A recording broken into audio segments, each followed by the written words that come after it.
अस्सलाम वालेकुम स्टूडेंट्स। आज हमारी क्लास सेकंड ईयर चैप्टर का नाम है फंक्शंस एंड लिमिट्स और एक्सरसाइज 1.1 करनी है। और मैं आपको आज फंक्शंस का सबसे पहले कंसेप्ट बताता हूँ कि फंक्शंस होता क्या है। सबसे पहले हम फंक्शंस की डेफिनेशन देखते हैं।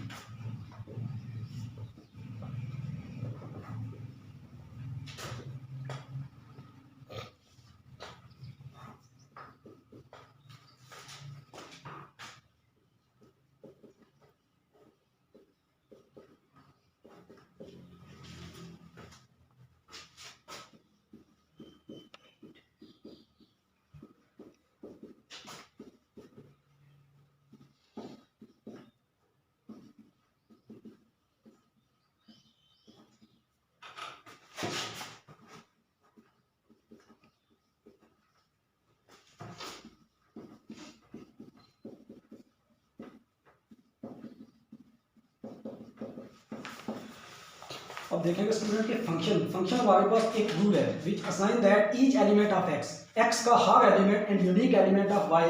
देखेंगे हमारे पास जो वाई का जो हमारे पास वाई का एलिमेंट होगा वो एक होगा और एक्स का एलिमेंट हमारे पास यूनिक एलिमेंट ऑफ वाई के एक्स के हर एलिमेंट के लिए वाई का एलिमेंट होना जरूरी है हमारे पास। तो मैं इसकी एक एग्जांपल लिखता हूँ यहाँ पे y is equal to x square plus 1। तो अब देखें मैं यहाँ पे x को पुट करता हूँ x इज इक्वल टू 2।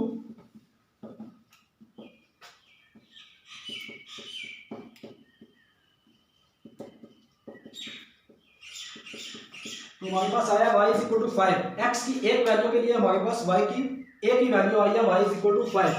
तो ये हमारे पास फंक्शन होगा। तो अब हम ये देखते हैं कि हमारे पास जो फंक्शन भी होगा उसकी एक एग्जांपल देख लेते हैं। Y square is equal to x plus 1 रख लेते हैं। तो अब मैं यहाँ पे put x is equal to 3 करता हूँ। तो हमारे पास आ जाएगा y square is equal to 3 plus 1 y square is equal to 4 आ जाएगा। तो जब स्क्वायर होगा तो यहाँ पे देखें y is equal two plus minus 2 आ जाएगा। अब यहाँ पे देखें हमारे पास x की एक वैल्यू के लिए y की दो वैल्यू आई है।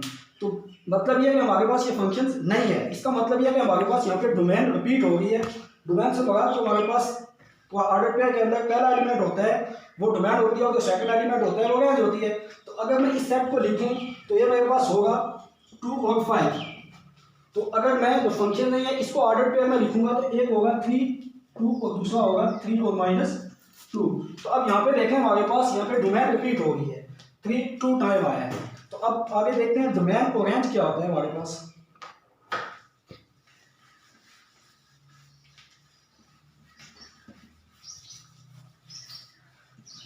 अगर मैं फंक्शंस की कुछ और आपको एग्जांपल्स दूं यहाँ पे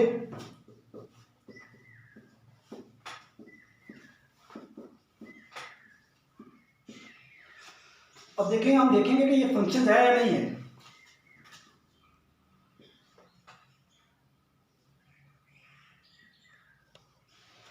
तो अब आप इस एग्जांपल की तरफ देखेंगे कि हमारे पास यहाँ पे 1 2 टाइम आया है। 2 टाइम आया है मतलब हमारे पास ये डोमेन रिपीट हो गई है क्योंकि हमने ये कहा कि हमारे पास जो फर्स्ट एलिमेंट होता है ऑर्डर पेयर में वो क्या होता है डोमेन होती है। जो सेकंड एलिमेंट होता है वो क्या होती है रेंज होती है। तो अब देखें यहाँ पे 1 2 टाइम आया तो इसलिए ये हमारे पास फंक्शन नहीं होगा। अब इसकी एक एग्जाम्पल देखते हुए फंक्शन होगा।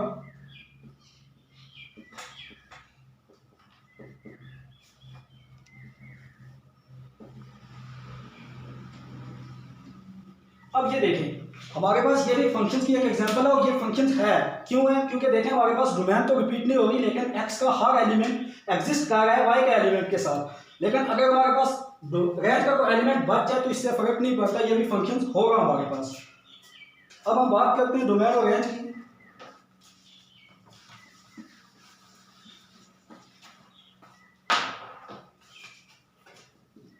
डोमेन क्या होती है सबसे पहले इसकी डेफिनेशंस देखेंगे। The first element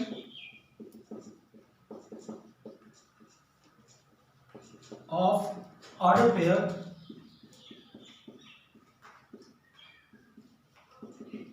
are called domain। इसके एग्जांपल लिखूं तो आ जाएगा x और y। तो यहाँ पे देखें x हमारे पास क्या होगी डोमेन होगी। अब इसी तरह रेंज को देखते हैं उसकी डेफिनेशंस को। The second element of ordered pair are called rank। तो यहाँ पे देखें इसकी एग्जांपल्स, तो यहाँ पे जो सेकंड एलिमेंट होगा ये हमारे पास क्या होगी, इसकी रेंज होगी। स्टूडेंट देखें, सबसे पहले जब हम क्लास 9th में या क्लास 10th में जब हम फर्स्ट ईयर में डोमेन और रेंज को देखते हैं तो हमें एलिमेंट दिए जाते हैं ऑर्डर्ड पेयर में, वो इस फॉर्म में दे दिए जाते हैं A B C D E F. तो हमें ये कहा जाता है कि आप इसकी डोमेन और रेंज लिखें। तो हम आसानी से देख सकते हैं कि यह हमारे पास जो फर्स्ट एलिमेंट होते हैं ये डोमेन होती है, और सेकंड एलिमेंट होते हैं ये क्या होती है, रेंज होती है।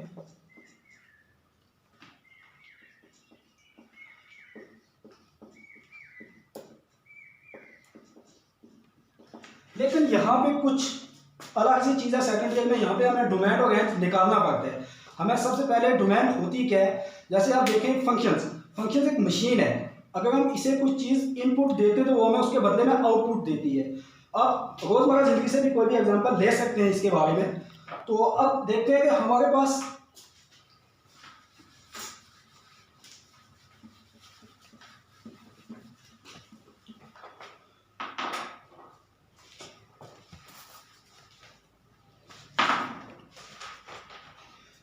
देखिए कि फंक्शंस को हम डिनोट कैसे करते हैं। फंक्शंस को हम डिनोट करेंगे F G H, capital H capital F और capital G up to so on. एक तो ये चीज़ है, और दूसरा हम फंक्शंस को y is equal to f of x की फॉर्म में भी लिख सकते हैं। अब मैं आपको डोमेन और रेंज कब बताऊंगा कि हम डोमेन और रेंज निकालते कैसे हैं।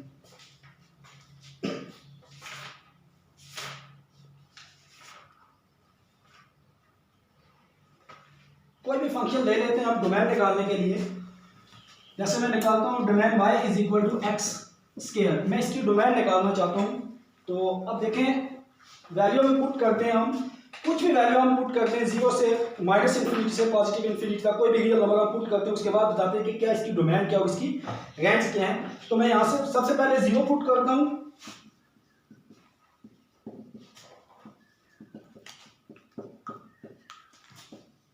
फिर मैं 1 पुट करता हूं, अब मैं y2 पुट करता हूं उसकी जगह, -2 पुट करता हूं,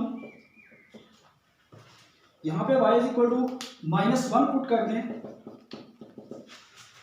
अब यहां पे देखें हम डोमेन कैसे लिखते हैं। अब यहाँ पे देखें हम डोमेन लिखते कैसे हैं। सबसे पहले हम देखेंगे कि जो रियल नंबर हमने पुट किए यहाँ पे वो क्या हमारे पास स्क्वायर रूट तो नहीं है, क्या हमारे पास कोई नेगेटिव वैल्यू तो नहीं आ रही। अब देखिए यहाँ पे स्क्वायर रूट तो नहीं है इस फंक्शन के ऊपर, y is equal to x square simple function है, और इसका ग्राफ हमारे पास बनेगा पैराबोला। हम ग्राफ भी बना के चेक करेंगे और ये भी देखेंगे कि क्या ये ग्राफिकली फंक्शन है या नहीं है। तो इसकी सबसे पहले हम डोमेन लिखते हैं। डोमेन क्या होगी, इसकी डोमेन देखें तो देखिए हमने जब 0 पुट किया तो हमारे पास आउटपुट आई 0, जब हमने 1 पुट किया तो 1 आई, जब हमने -1 पुट किया तो 1 आई, जब हमने 2 पुट किया तो 4 आई, जब हमने -2 पुट किया तो 4 आई। देखिए इसका मतलब यह है कि हम तमाम रियल नंबर इसमें पुट कर सकते हैं, क्योंकि हमारे पास स्क्वायर रूट के अंदर नेगेटिव वैल्यू नहीं आ रही, और ना ही कोई ऐसा फंक्शन है कि ये अनडिफाइंड हो जाए, ना ही कोई ऐसा फंक्शन है कि अनडिफाइंड हो जाए। जैसे मैं आपको एक मिसाल देता हूँ, 1/x, अगर मैं x की जगह 0 पुट करता हूँ तो ये हो जाएगा 1/0, तो ये क्या हो जाएगा, इन्फिनिटी हो जाएगा, ये अनडिफाइंड फंक्शन हो जाएगा, इसकी डोमेन और रेंज हम नहीं बता सकते। तो अब देखिए ये y इक्वल टू एक्स के फंक्शन है और हमने इसकी डोमेन और रेंज बतानी है, और इसकी डोमेन हमारे पास अब कहाँ से होगी। देखिए 0 पुट किया, 1 पुट किया, -1 -2, तो इसका मतलब है कि तमाम रियल नंबर जिसकी क्या हो जाएंगी, डोमेन हो जाएंगी। तो इसको हम लिख सकते हैं -इन्फिनिटी से +इन्फिनिटी तक। अब इस ब्रैकेट का मतलब ये है कि ये हमारे पास ओपन ब्रैकेट होती है, इसका मतलब ये होता है कि हमारे पास ये एलिमेंट शामिल नहीं होते, लेकिन इसके दरमियान आने वाले सारे एलिमेंट इसमें क्या होते हैं, शामिल हो जाते हैं। अब हमें इसकी रेंज लिखता हूं, तो रेंज क्या होगी इसकी, रेंज देखिए यहाँ पे हमारे पास, अब देखें आउटपुट में हमारे पास कोई नेगेटिव नंबर आया नहीं आया, तमाम वैल्यू क्या आई है, पॉजिटिव आई है। तो इसकी रेंज लिखने का अलग तरीका है। देखें इसकी रेंज कैसे लिखेंगे, 0 तो आंसर आया हमारे पास, ये 0 से स्टार्ट होगी, और कहां तक जाएगी, पॉजिटिव इंफिनिटी तक, क्योंकि हमारे पास अप टू 100 नंबर आ रहे हैं। अब देखें यहाँ पे ये ब्रैकेट लगाने का मतलब ये था कि ये इसमें शामिल नहीं है, लेकिन ये क्या होती है, क्लोज ब्रैकेट होती है। इसका मतलब है कि ये नंबर इसमें शामिल है। और ये जरूरी नहीं है कि आप डोमेन और रेंज को इसी फॉर्म में लिखेंगे, आप डोमेन और रेंज को इस तरह भी लिख सकते हैं, sets of all real numbers.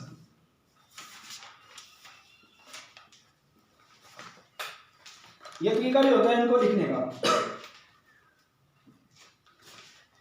अब इसका ग्राफ भी देख लेते हैं साथ ही कि क्या ग्राफिकली ये फंक्शन है या नहीं है। तो ग्राफिकली फंक्शन के लिए हम वर्टिकल लाइन ड्रा करते हैं ग्राफ के ऊपर, तो आ जाएगा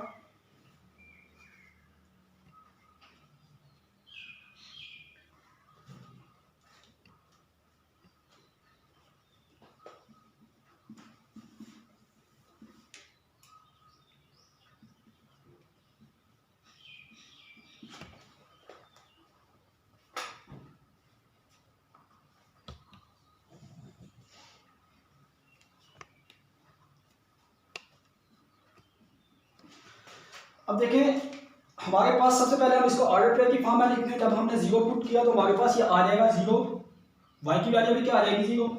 जब हमने यहाँ पे 1 पुट किया x की जगह तो हमारे पास आ जाएगी वैल्यू 1 1। जब हमने यहाँ पे -1 पुट किया तो आ जाएगी 1। जब 2 पुट किया तो आ जाएगी 4। और जब -2 पुट किया तो क्या आ गई, वैल्यू 4 आ गई। अब देखें 0 हमारे पास ये ओरिजिन है 0, y भी 0 और x भी 0 है। तो अब हमने 1 पे चेक, 1 x 1 है और y भी क्या है 1 है, तो ये चीज चेक कर लेते हैं। ये x और ये 1 है। अब -1 है x और y 1 है, तो ये आ गया पॉइंट हमारा। अब x 2 है y 4 है, तो ये पॉइंट ये आ गया हमारा। x -2 है और y 4 है, तो ये पॉइंट ये आ गया। देखिए ये कौन सा ग्राफ बना है, पैराबोला बना है। कौन सा ग्राफ बना है, पैराबोला। अब हम इसके ऊपर वर्टिकल लाइन ड्रा करते हैं और ये चेक करते हैं कि क्या ये फंक्शन है या नहीं है। तो अगर तो ग्राफ हमारे ग्राफ को 2 पॉइंट पे मीट कर दे वो लाइन, तो उस वक्त वो फंक्शन नहीं होता। अगर वो एक ही पॉइंट पे मीट कर दिया तो इसका मतलब है वो क्या फंक्शन है। तो स्टूडेंट्स ये देख लें कि हमारे पास फंक्शन है क्योंकि ये ग्राफ को एक ही पॉइंट पे मीट कर रही है। अब एक और एग्जाम्पल ले लेते हैं डोमेन और रेंज की।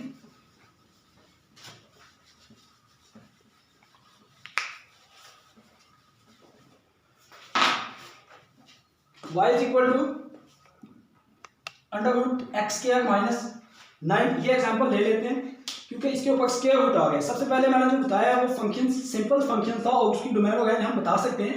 अब ये जो फंक्शन था ये स्क्वायर रूट आया और इसकी डोमेन और रेंज लिखना थोड़ा सा मुश्किल है। अब देखें सबसे पहले 2 मेथड हैं कि आप या तो वैल्यू पुट करते जाएं, आपको पता चल जाएगा, या ये है कि आप यहाँ ये जो फंक्शंस गिवन है इसको आप इज नॉट इक्वल टू 0 रखेंगे ऐसे। अब देखें ये x² इज इक्वल टू क्या आ जाएगा आपके पास 9 हो जाएगा। तो टेकिंग स्क्वायर लेंगे तो आपके पास 2 वैल्यू आ जाएंगी, एक आ जाएगी +-3 आ जाएगी।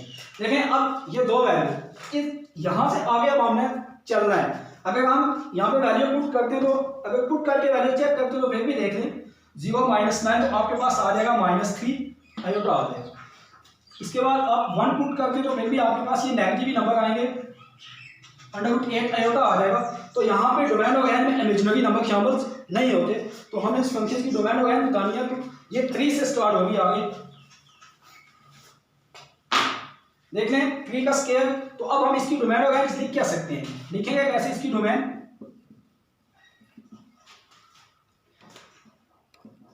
लिखेंगे -∞ से -3 यूनियन, यहां पे लिख लेंगे 3 से +∞। तो ये हमारी डोमेन और रेंज। स्क्वायर रूट अगर फंक्शन के ऊपर आ जाए तो तब। अब इसकी रेंज लिखते हैं तो रेंज क्या होगी, रेंज देखने के लिए हमें वैल्यू पुट करनी होगी और उसके बाद पता चलेगा कि हमारे पास। तो देखें जब मैंने -3 पुट किया तो तब भी पॉजिटिव नंबर आएंगे, जब -3 पुट करूंगा तब भी क्या आएंगे पॉजिटिव नंबर आएंगे। तो इसकी रेंज क्या होगी, इसकी रेंज हो जाएगी 0 से +∞ तक, ये इसकी रेंज होगी। और इसके रूट में अगर कोई फंक्शन आ जाए तो उसके लिए। तो वैसे भी अगर हमारे पास कोई सिंपल फंक्शन आ जाता है y is equal to 2x minus 5, तो आप डायरेक्ट भी इसकी डोमेन और रेंज बता सकते हैं कि हमारे पास इसकी डोमेन और रेंज क्या होगी। तो ये था डोमेन और रेंज का कंसेप्ट।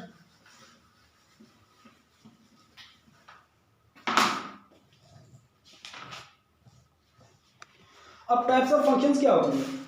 टाइप्स ऑफ फंक्शंस में आ जाता है polynomial functions, linear functions, identity functions और कांस्टेंट फंक्शंस आ जाता है। इसके बाद आ जाता है एक्सप्लिसिट फंक्शंस, इम्प्लिसिट फंक्शंस भी आ जाएंगे, रैशनल फंक्शंस आता है, इनवर्स ट्रिग्नोमेट्रिक फंक्शंस आते हैं। तो सबसे पहले पॉलिनोमियल फंक्शंस, तो पॉलिनोमियल फंक्शन में क्या होता है, हमारे पास उसकी डिग्री नॉन जीरो इंटीजर्स होते हैं, उसकी पावर भी क्या होती है, पॉजिटिव रहती है।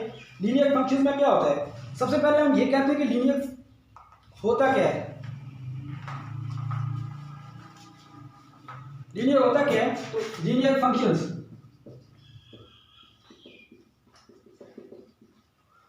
सबसे पहले लीनियर क्या होता है, लीनियर हम कहते हैं कि जिसकी पावर हमारे पास वेरिएबल की पावर 1 आ जाए तो वो हमारे पास क्या होती है, लीनियर इक्वेशंस होती हैं। तो अब लीनियर फंक्शंस की बात करनी है हमें, तो उसको हम डिनोट कैसे करेंगे, f of x is equal to a x plus b. तो ये हमारे पास क्या होगा, लीनियर फंक्शंस होगा। इसके बाद आइडेंटिटी फंक्शंस क्या होता है, बेसिकली आइडेंटिटी का मतलब क्या होता है कि हम ग्रुप थ्योरी में भी पढ़ते हैं कि आइडेंटिटी हमारे पास होती क्या है। आइडेंटिटी बेसिकली ये होती है कि अगर हम उसमें किसी नंबर को ऐड करें तो हमारे पास दोबारा वही आंसर आ जाए। जैसे हम कहते हैं कि हमारे पास एडिटिव आइडेंटिटी क्या होती है, जीरो होती है। तो अगर हम जीरो में कोई भी नंबर ऐड करते हैं तो देखें दोबारा हमारे पास वही नंबर आ जाता है, ये नहीं 1 आ गया। तो ये होती है हमारे पास एडिटिव आइडेंटिटी। अब मल्टीप्लिकेटिव आइडेंटिटी क्या होती है, हम कहते हैं कि 1 होती है। तो देखें अगर हम किसी नंबर को उस नंबर के साथ मल्टीप्लाई करेंगे तो हमारे पास आंसर वही आ जाता है, ये होती है मल्टीप्लिकेटिव आइडेंटिटी। तो यहाँ पे आइडेंटिटी फंक्शंस भी यही होगा कि उसको हम डिनोट कर लेंगे f of x is equal to x के साथ, ये हमारे पास क्या होगा, आइडेंटिटी फंक्शंस।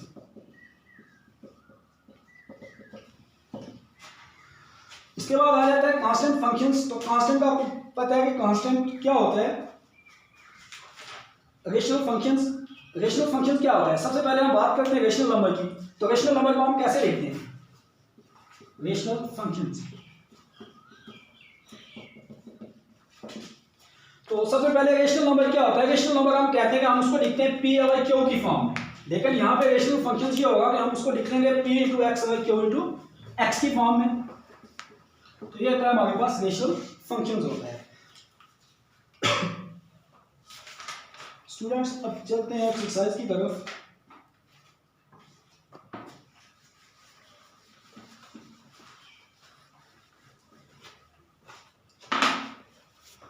एक्सरसाइज में क्वेश्चन नंबर 1 है हमारा, गिवन दैट कहता है f of x is equal to x square minus 1। Question number 1 f of x is equal to x square minus 1 है।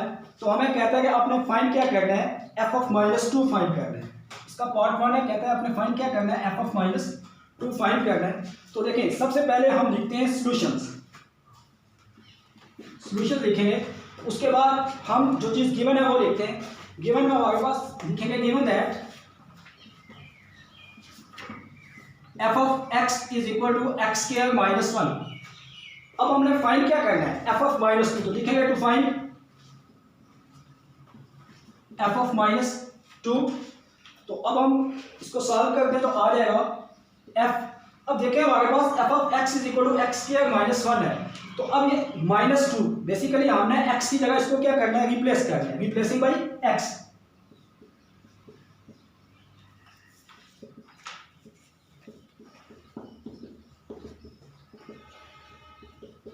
तो ये हमारे पास आ जाएगा f of minus 2 is equal to 3 आ जाता है हमारे पास।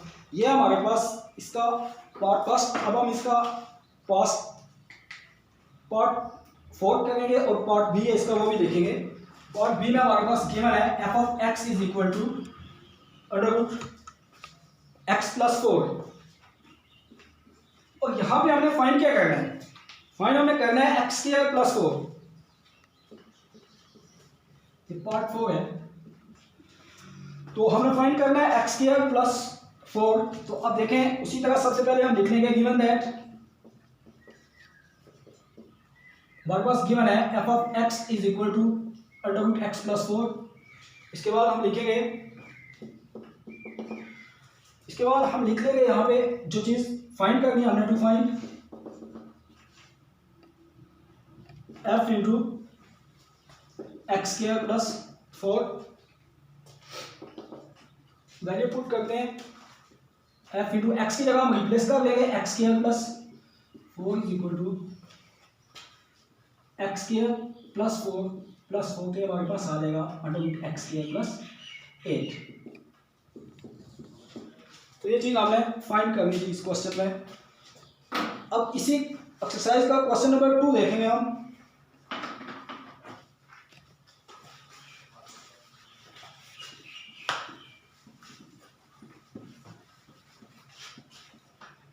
क्वेश्चन नंबर 2 में देखें हमने क्या फाइंड करना है, f into A plus H minus F of A over H.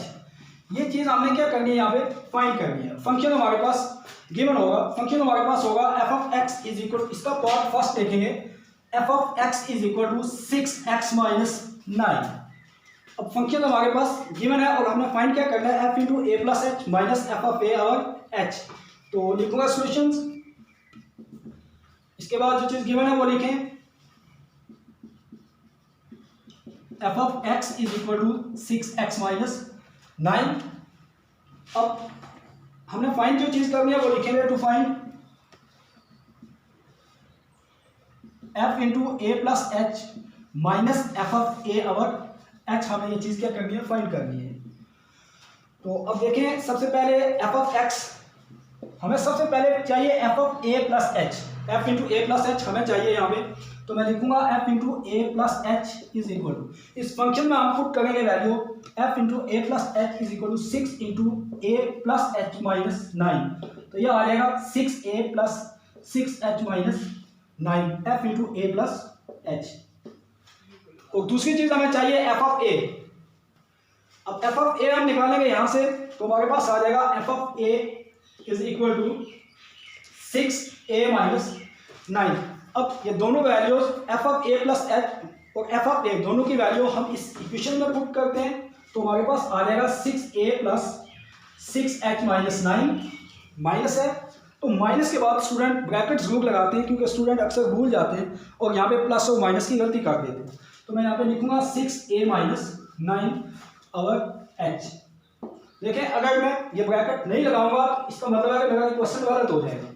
तो ये ब्रैकेट, इसका मतलब ये होता है कि ये जो माइनस है इसको दोनों टर्म के साथ हमने मल्टीप्लाई करना होता है। तो आ जाएगा 6a प्लस 6h माइनस 9। अब इस माइनस को दोनों टर्मों के साथ मल्टीप्लाई करते हैं तो आ जाएगा minus 6a plus 9 over H आ जाएगा। अब देखें यहाँ पे plus 6a minus 6a cancel हो जाएंगे, प्लस 9 और माइनस 9 दोनों कैंसिल हो जाएंगे, तो हमारे पास बचेगा 6h अवर एच बच जाएगा। अब देखें ये h और h दोनों डिवाइड हो गए, तो हमारे पास इसका आंसर आ जाएगा 6। ये था क्वेश्चन नंबर 2 का पार्ट 1। अब इसी तरह इसका पार्ट 4 भी है, तो स्टूडेंट मैं पार्ट 2 करूंगा और पार्ट 4 5 देख लीजिएगा।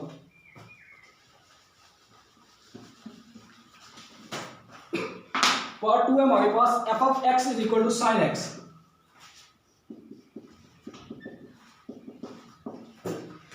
अब इस पार्ट को जरा गौर से देखिएगा। तो सबसे पहले आप देखिए सॉल्यूशन उसी तरह, फिर आप लिखेंगे गिवन है हमारे पास F of x is equal to sine X. इसके बाद देखें हमने फाइंड क्या करना है, to find F into A plus H minus F of A over H. ये चीज हमने फाइंड करनी है यहाँ पे। तो देखें हमारे पास फंक्शन है f of x is equal to sine x. तो उसी तरह इसमें भी हमने सबसे पहले ये वाली चीज फाइंड करनी है।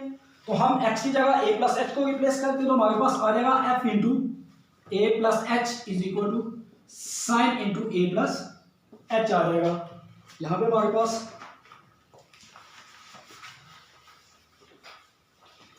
और अब हमें यहाँ पे एफ ऑफ ए भी चाहिए, तो वो निकालते हैं। तो ये अब x की जगह a पुट करें तो हमारे पास आ जाएगा साइन ए। अब ये F of A plus H और एफ ऑफ ए ये दोनों वैल्यू आप पुट करें इस इक्वेशन में, तो हमारे पास आ जाएगा sine into A plus H minus sine A over H आ जाएगा हमारे पास यहाँ पे। अब यहाँ पे देखें कि कुछ स्टूडेंट्स जल्दबाजी में ये करते हैं कि साइन को मल्टीप्लाई करके दोनों को कैंसिल करके इसका आंसर ले आते हैं, लिहाजा ऐसा नहीं होता यहाँ पे। देखें अब हम क्लास फर्स्ट ईयर की तरफ चलते हैं, तो वहाँ पे हमने एक फार्मूला पढ़ा था sine p minus sine q. ये किस चीज़ का इक्वल होता है? ये इक्वल होता है 2 sine 2 cos into p plus q over 2 sine p minus q over 2 के इक्वल होता है। अब देखें ये हमारे पास P है और ये हमारे पास Q की फॉर्म में लिखा है, तो अब हम वैल्यू इस फार्मूले में पुट करते हैं 2 cos into p plus q over 2 sine p minus q over 2 है। तो ये हमारे पास आ जाएगा 2 cos, देखें a प्लस एच, P हमारे पास a प्लस एच है और प्लस Q तो प्लस a आ जाएगा ओवर 2, और यहाँ पे आ जाएगा sine into a plus H minus a over 2 आ जाएगा ओवर h। तो देखें हमारे पास आ जाएगा 2 cos a प्लस a कितना हो जाते हैं 2 आ जाते हैं प्लस h ओवर 2 हो जाते हैं, और यहाँ पे आ जाएगा साइन h ओवर 2 हो जाएगा, क्योंकि देखें प्लस a और माइनस a आपस में क्या हो जाते हैं कैंसिल आउट हो जाते हैं, और ये आ जाएगा ओवर h आ जाएगा। तो अब देखें 2 cos 2, अगर हम यहाँ से 2 कॉमन 2 ओवर h को बाहर ले लें तो ये मेरे पास आ जाएगा cos into 2a plus 2a over 2 plus h over 2 sine h over 2 आ जाएगा। तो ये आ जाएगा हमारे पास 2 ओवर h कैंसिल हो जाते हैं, तो cos into a plus h over 2 sine h over 2, तो ये इसका आंसर आ जाता है यहाँ पे हमारे पास। तो स्टूडेंट्स ये है हमारे पास 1 और क्वेश्चन नंबर 2 एक्सरसाइज 1.1 का, और मैंने फंक्शंस का कंसेप्ट भी दिया, डिमांड और रेंज के बारे में बताया, और अब नेक्स्ट इंशाल्लाह क्वेश्चन नंबर 3 और 4 आगे स्टार्ट करेंगे 1.1 की।